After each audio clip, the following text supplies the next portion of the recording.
ಹಣದ ಪ್ರಭಾವದಿಂದ ಬೆಳಗಾವಿ ಲೋಕಸಭೆ ಚುನಾವಣೆಯಲ್ಲಿ ಗೆಲುವು ಸಾಧಿಸುತ್ತೇವೆ ಎನ್ನುವವರಿಗೆ ಈ ಚುನಾವಣೆಯಲ್ಲಿ ಮುಖಭಂಗವಾಗಿದೆ ಅಂತ ಮಾಜಿ ಸಚಿವ ರಮೇಶ್ ಜಾರಕಿಹೊಳಿ ವ್ಯಂಗ್ಯವಾಡಿದ್ದಾರೆ.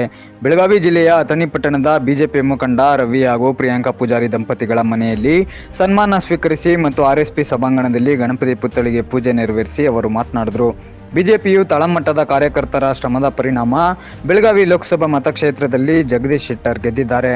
ಹಣಬಲದ ಮೇಲೆ ಚುನಾವಣೆ ಎದುರಿಸ್ತೀವಿ ಅಂತ ಸೊಕ್ಕಿನಿಂದ ಹೇಳಿದವರಿಗೆ ಬೆಳಗಾವಿ ಲೋಕಸಭೆಯ ಮತದಾರರು ತಕ್ಕ ಪಾಠ ಕಲಿಸಿದ್ದಾರೆ. 1,75,000ಕ್ಕೂ ಅಧಿಕ ಮತಗಳನ್ನು ಬಿಜೆಪಿಗೆ ಕೊಡುವ ಮೂಲಕ ಬುದ್ಧಿ ಕಲಿಸಿದ್ದಾರೆ ಅಂತ ವ್ಯಂಗ್ಯವಾಡಿದ್ರು. ಕಳೆದ ವಿಧಾನಸಭೆ ಚುನಾವಣೆಯಲ್ಲಿ ಕಾಂಗ್ರೆಸ್ ಗ್ಯಾರಂಟಿಗಳಿಂದ ಬಿಜೆಪಿ ಸೋತಿಲ್ಲ. ನಮ್ಮ ಪಕ್ಷದ ಆಂತರಿಕ ಜಗಳದ ಪರಿಣಾಮ ಸೋಲು ಅನುಭವಿಸಿದ್ದೇವೆ. ಮುಂದಿನ ದಿನಗಳಲ್ಲಿ ಎಲ್ಲರೂ ಒಗ್ಗೂಡಿ ಕಾರ್ಯನಿರ್ವಹಿಸ್ತೀವಿ ಅಂತ ಇದೇ ಸಂದರ್ಭ ತಿಳಿಸಿದರು. ಈ ವೇಳೆ ಮಾಜಿ ಶಾಸಕ ಮಹೇಶ್ ಕುಮಟಳ್ಳಿ, ಸುಂಕೋನಟ್ಟಿ ಗ್ರಾಮ ಪಂಚಾಯತ್ ಅಧ್ಯಕ್ಷ ಸಂತೋಷ್ ಕಕಮರಿ, ಬಿಜೆಪಿ ಮುಖಂಡರಾದ ಅಪ್ಪ ಸಾಹೇಬ್ ಅವತಾಡೆ, ಮುರುಗೇಶ್ ಕುಮಟಳ್ಳಿ, ಗಿರೀಶ್ ಬುಟಾಳಿ, ದರೆಪ್ಪ ಟಕ್ಕಣ್ಣನವರ್, ಅಶೋಕ್ ಕೇಲಿಹಡಲಗಿ, ಕುಮಾರ ಪಡಸಲಗಿ, ತಮ್ಮಣ್ಣ ಪೂಜಾರಿ, ದೀಪಕ್ ಬುರ್ಲಿ, ಗೋಪಾಲ್ ಮಾಳಿ, ದೀಪಕ್ ಪಾಟೀಲ, ನಿಂಗಪ್ಪ ನಂದೇಶ್ವರ ಸೇರಿದಂತೆ ಅನೇಕರು ಉಪಸ್ಥಿತರಿದ್ದರು. ಸತೀಶ್ ಕೋಳಿ, ನ್ಯೂಸ್ ಫಾಸ್ಟ್, ಚಿಕ್ಕೋಡಿ.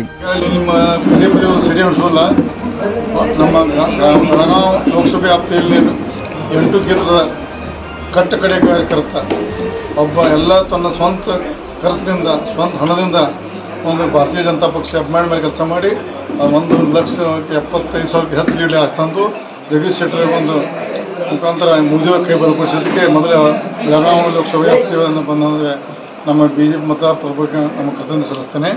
ಮತ್ತು ಈ ಚುನಾವಣೆ ಬಹಳ ಮಹತ್ವತ್ತು. ಇದು ದುಡ್ಡಿನ ಮೇಲೆ ಇಲೆಕ್ಷನ್ ಅಂತ ತೋರುವಂಥ ಬಹಳಷ್ಟು ಮಂದಿ ಭ್ರಮೆ ಇರುತ್ತೆ. ಈಗ ಚುನಾವಣೆ ಭ್ರಮೆ ಕೆಳಗಿಳಿದಿದೆ.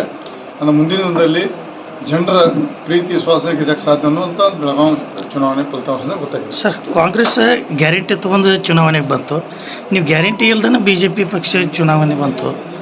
ಇದಕ್ಕೆ ನಮ್ಮ ವಿಧಾನ ಚುನಾವಣೆ ಗ್ಯಾರಂಟಿ ಸೋತಿಲ್ಲ. ನಮ್ಮ ಪಕ್ಷದ ಆಂತರಿಕ ಸಮಸ್ಯೆ ಸೋತಿದ್ದು ನಾವು, ನಮ್ಮ ಗ್ಯಾರಂಟಿ ಸೋತಿಲ್ಲ.